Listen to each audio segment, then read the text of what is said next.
Three-time Golden Guitar winner Andrew Swift has packed a fair bit into this year, playing lots of shows, becoming a father, and now releasing his fourth studio album, Lucky Stars. Now, at the time we are speaking, it's a week after release, and Andrew's just told me that it is the number one Australian country album. So, Andrew, you must be loving yourself sick about this.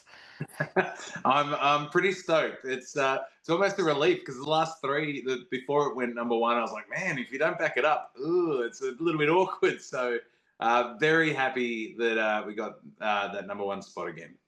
Number one, and also number two on the overall chart. Now, this is full of artists from overseas. This overall chart, so that's phenomenal as well. So, congratulations! That's a Yeah, fantastic thank you. achievement. I believe I'm wedged right between Morgan Wallen and Post Malone. So in the around the world, the global country chart. Well, if you're a fan of the film The Castle, you'll understand when I say you can take that to the pool room. Yeah, absolutely. Now, I think this album could have the subtitle "Portrait of the Artist as a Contented Man" because it sounds like life is pretty good for you at the moment. Yeah, and that's where the album title comes from. I mean, it comes from a song on the album about our daughter, but it's the line is, "We count our lucky stars, you came into our lives," and to me, it just summed up the album perfectly. Count my lucky stars that things have worked out the way they are. I'm very happy. I'm very grateful that I get to live the life I live. Beautiful family. I get to do music for a living. So yeah, It's basically a an album about being of gratitude. Which I love, partly because I think there can be this myth that misery actually makes for the best creative output, that you need that friction of being really sad in order Mm.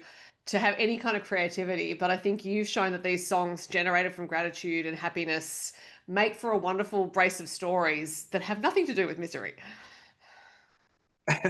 Thank you. Well, I was always a firm believer that you needed misery to be able to write songs as well, and good songs. I think it definitely helps when you're doing co-writes because it puts you in a place, puts you in a room with other people, and you can be sharing good things and go, let's write something upbeat and fun to reflect how I'm feeling at the moment. But when I'm a very slow writer from the left to my own devices, unless I'm miserable, then I can write as quick as I need to. But yeah. So that suggests to me that because you mentioned co-writing, I know some of the songs on this were co-written. I couldn't actually see the songwriting credits for all of them, so I don't know how many were co-writes or if they all were.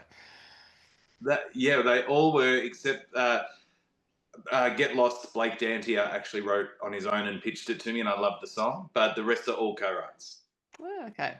So that do you think that it's also the kind of the rhythm of co-writing suits you, that because it's you can move it around from person to person, if or is it the way you co-write, is it actually like a conversation that you're having?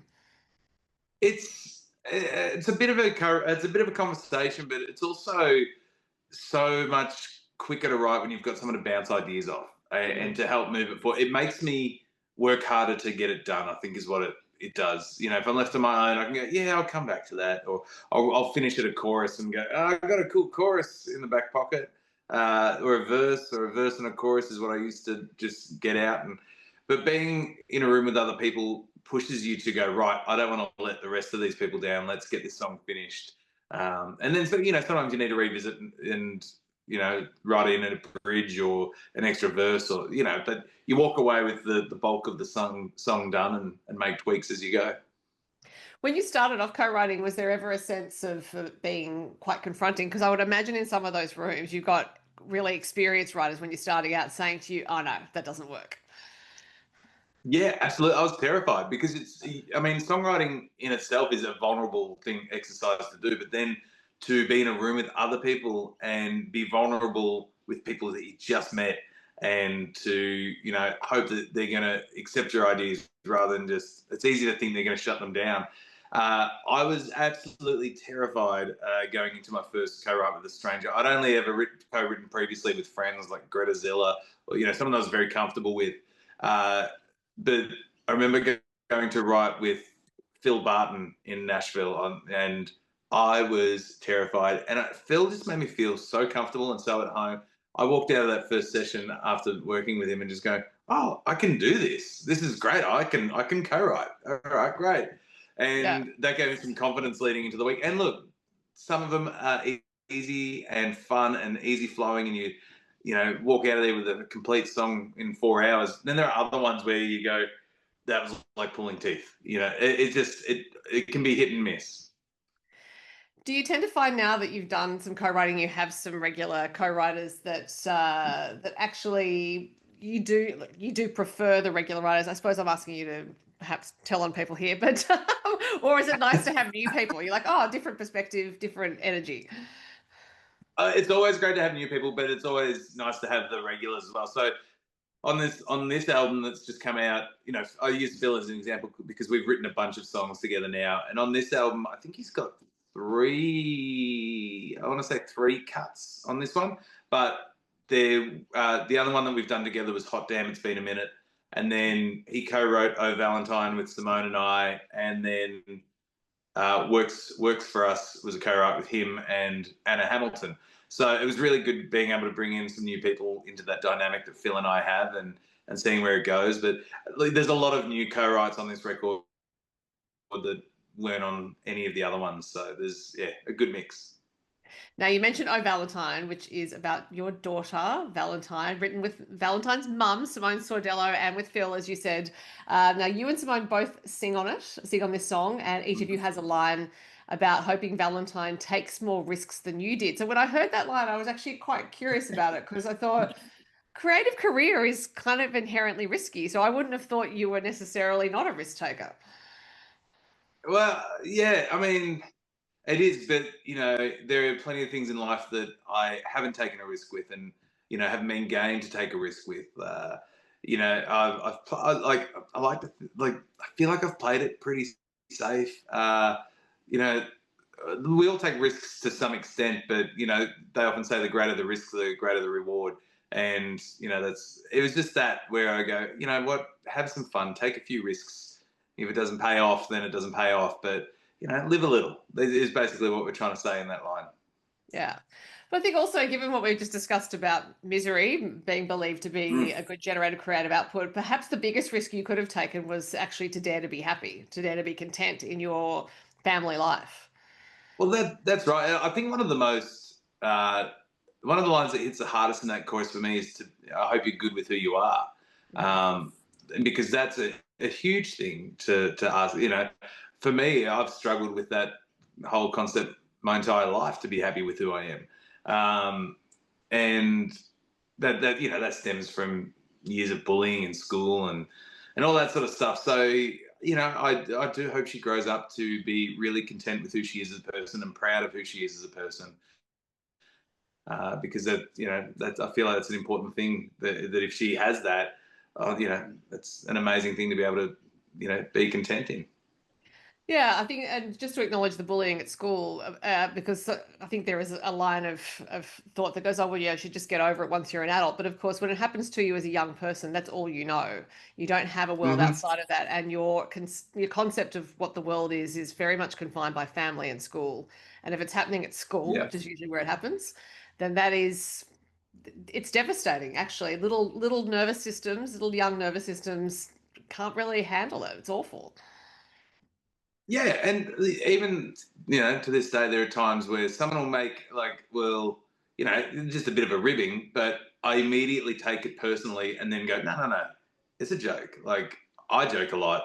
I understand it's all an internal process. It's that immediate go, that do I need to be defensive or and then processing go, no, no, no, we're just having a bit of a laugh and that's okay. But it's that immediate reaction that's drilled into me after those years back when I was little. Yeah, completely understandable. Now you are wearing a cap that declares your status as Valentine's dad. Just in case people didn't know. Yeah. But I'm wondering if you have identified any musical talent in this child who is only a few months old. Well, um, look, we're always looking for it. I think we hope that she'll be a singer, considering both Simone and I sing. And Simone's voice is absolutely stunning. I hope she gets Sim's voice, and then with my power behind it. She's definitely got my power. We've worked out. Simone's got an Italian background, so she's got the chattiness from Sim, I think, and then she's got my power because at the moment she's just constantly making noise. Not unhappy, she just wants to be heard. It was well, look, and fair enough too. As and time will tell whether she's good with a tambourine. You can put her on percussion to start with, I think, for children. I think that's a good policy. Now, I because think you it's a wrote, good start. yeah, as you mentioned, Simone sings on "Oh Valentine," and I saw a photo of her recording when she was pregnant with Valentine, which seems Yeah. a really nice piece of connection there. Is this the first song you and Simone have written together? No, not the first song we've written together. This was actually I'm not sure if it's the second or third. I can't remember the order in which we wrote uh, no, this would be the second, because there's another one on the album we wrote after this one, I believe. But Simone actually wrote the majority of "You and Me and a Bottle of Whiskey." I just helped finish it off, so we co-wrote that one. Yeah. Okay, so I would imagine that could be fraught initially to write songs with your beloved, because you don't want to, you want to, particularly because you are very experienced, you don't want to be saying to her, "No, no, I don't like that line." Well, I think Simone's written more songs than I have, to be honest. She just doesn't. She does more of a therapeutic thing, and Yeah. she says maybe one day I'll record a little EP or something. But no great rush. If anything, she'll just do it for her when she's ready. But she's does quite a bit of songwriting, but then I can be particular with lyrics. But it's even when we were writing this song, it was really good because Sim would often say, "This is what I'm trying to say," and I'm like, "Well, what if we say it in with these lyrics?" And we would go from there and tweak. And she's fantastic at coming up with melodies as well. So there's another song on the album which she co-wrote with Billy Joe Porter and myself, which was "Change a Man," and you know she wasn't initially meant to be in the right, and Billy Joe and I got stuck on a chorus, and we're like, "Hey Sim, can you help us out? We need a melody here." And next thing you know, she pulled out the melody and was in on the right. That is the last song on the album, and it's a lovely way to finish it, actually. I think both from a lyrical point of view and in terms of the musical tone of the song, it just we have like this lovely full stop, and then if you're hitting repeat on the album, we go around the cycle again. So when you were working with your producer, Matt Fell, did he have the majority say in the order of songs, or is it very much a collaboration between the two of you? He will not touch that subject at all. Oh, okay. Not at all. I remember the first album I did with him. I was like, "Hey, I was thinking this sort of songs." He goes, "Oh, I don't do that. That's I don't know." And there's been other times where I've gone, "I was thinking I might have this song first, if that helps with how you mix it or anything." He goes, "No, it doesn't make a difference." So it's funny because I actually originally considered having "Oh Valentine" as the final song, Hmm. um, just a little more stripped back and raw. But in the modern age of streaming, I figured there was a chance that people might hit play on the album and not get to the end, and that's a song that I really wanted to be heard. Right. So that was my thinking. I actually swapped those two, and I felt they both worked as a finisher. So that was my thinking with along those lines. I really wanted Simone's voice to be heard, and it's such a special song for us. So I didn't want to risk it. Yeah, no, fair enough. But I do think Change a Man works really well at the end because it is sort of like the overview of the story we've had before. It's like you saying, okay, you've heard all these individual components to my life, and now here's me saying this is definitely who I am now, and I wasn't Yeah, this person before. yeah, well, that's it. There's if you rearrange the track listing, you can put it in order of my little journey through life from where I was, with Ramble and Roam. I nearly didn't put it on the album because I felt the content of the song wasn't on track with the rest of the album. Until I realized that no, if you rearrange things, it really does tell a story. That's a song about who I thought I was, Hmm. the life that I thought I was destined to live. And then there's meeting Simone, and not that she tried to change me, but my perspective on life changed, and what I wanted in life changed, and just as a catalyst for meeting Sim. So that's where Change a Man. You're right, it sums it up quite well, the overall journey. Yeah, I really like the line you have in there where you said you had cash in your pocket and a knack for a real good time. Yeah, we had a bit of fun with the lyrics in that song, and even that who knew candles could cost so much, and Yeah, guess that's the price of a woman's touch, and stuff like true that. So story. it's there's a little bit of tongue in cheek in there as well. So which is really reflective of mine and Simone's relationship. So it was fun to be able to have the two of us writing that one together along with Billy Joe. And look, some candles are outrageous, Andrew. You are not Oh, wrong I there. know, I know, it's ridiculous. Now, the latest single to radio is Kickin' Tires, which depicts carefree younger days. And I am guessing this is based on a true story. Yeah, there is a bit of that in there. When I was writing it, I wrote it with three Americans, so we were trying to, and we weren't sure who was going to cut it at that time. So we were writing it to try and be a little bit universal in the experiences. So they were telling me some things they did growing up. I'm like, yeah, it's not really a thing in Australia, and vice versa. So there were a bunch of stories that we all threw out, and we sort of picked and you know picked out the ones that worked across the board. But one thing we all agreed upon was sneaking out for a few cheeky drinks with your mates, and to me, it really reminds me of my teen years when we were living in Pakenham Upper at the time, sort of just up in the hills away from people. We were on a 5 acre property, and there was nothing to do. And we were like, right, how do we kill the time? There was no public transport, didn't have licenses, so you know. One thing that comes to mind with this song is I used to jump the fence and catch up with my neighbour every Sunday night. Monday morning, I'd have a couple of free periods at school.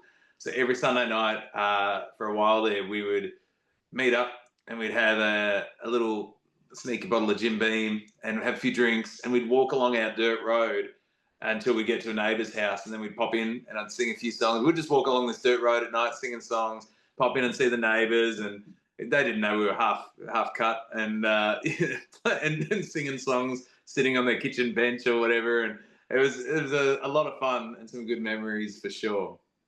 Well, and also some formative performing for you, no doubt. Yeah, that's right. And so this song, that doesn't specifically mention that, but it's along those lines, and the bonfires and stuff, and hanging out with your friends, and just finding ways to amuse yourself and kill time. Yeah. Now, you have traveled to the other side of the world recently to Canada because you were performing at Canadian Country Music Week. So I am very interested in how that came about because I lived in Canada for a year and I actually used to DJ as a volunteer at a radio station there. So I learned a lot about Canadian music, came to respect greatly how much Yeah. Canadians love their own music. And of course, Canadian country music is taking off. It really is, and one thing I was blown away with was the amount of pride they have in being Canadian and their own music. It came about because I signed on with a Canadian management team earlier this year. We met when I performed at CMA Fest in Nashville last year, and met up again at Tamworth, and they said, yeah, let's give this a shot. So they said, all right, great, but we need you to come over in September. I'm like, oh, we got a 3-month-old at that point. They go, we need you over here for the week, just to meet some people, get your head around the Canadian country music industry, and do a couple of small showcases. I said, okay. And, it was, after the first showcase, it was extremely reassuring that people would be into what I'm doing. Mm-hmm. But the response was fantastic. But I knew that the Canadian country music, Canada was the second largest market in the world for country music, and Australia was third. But I didn't realize just how far behind them we are. Like, it is huge over there. Like, you don't realize until you're in the midst of it. It was a fantastic week and very motivating to approach it over there properly, not not to half-ass it, to actually really give it a fair crack over there. So we'll see what we can do. So so the Canadian management company, are they your only management company or right? Okay. Yeah. So they do have they're starting to help me out with a few things here as well. I've obviously got my hands full, more so than usual at the moment. I'm very hands-on with Valentine Sims. Last semester of university at the moment, so she's under the pump. So I've had, since Valentine was born, I pretty much had her 3 or 4 days a week on my own, while Sim's studying. So it's been pretty full on in our house. So having some extra help, with a few things over here is fantastic. And Sam, my manager, is originally from Australia. She's been working in the Canadian scene for years, so she knows Australia well, also. Yeah, and I think they have a somewhat similar structure for country music performance, shall we say, in that, there's the prairies and Mhm. they have a lot of people who live on the land, work the land, they have rodeo, they have a whole lot of like equivalent of our shows, I guess, Yeah. where country music artists would perform. So I'll be really interested to hear how that goes for you. Yeah, I also find it fascinating. I think Australia needs something. They've got CanCon for radio, as you'd know, where a certain percentage of the songs have to be Canadian content, whether it's written by a Canadian or produced by a Canadian, performed by a Canadian.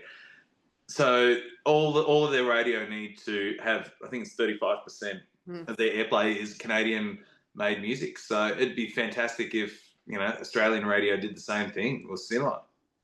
Yeah, and I don't want to go too far down this path, I guess, but it is important because this is about our artists and about our stories. Yes. And yes, what I learned, because I was as I said, I was on air and learned a lot about Canadian music. I was also working at a bookshop, so I knew a lot about Canadian books, and discovered across those two strands of the arts just how much the Canadian government would support Canadian creators. The grant system seemed to be a lot easier to come by.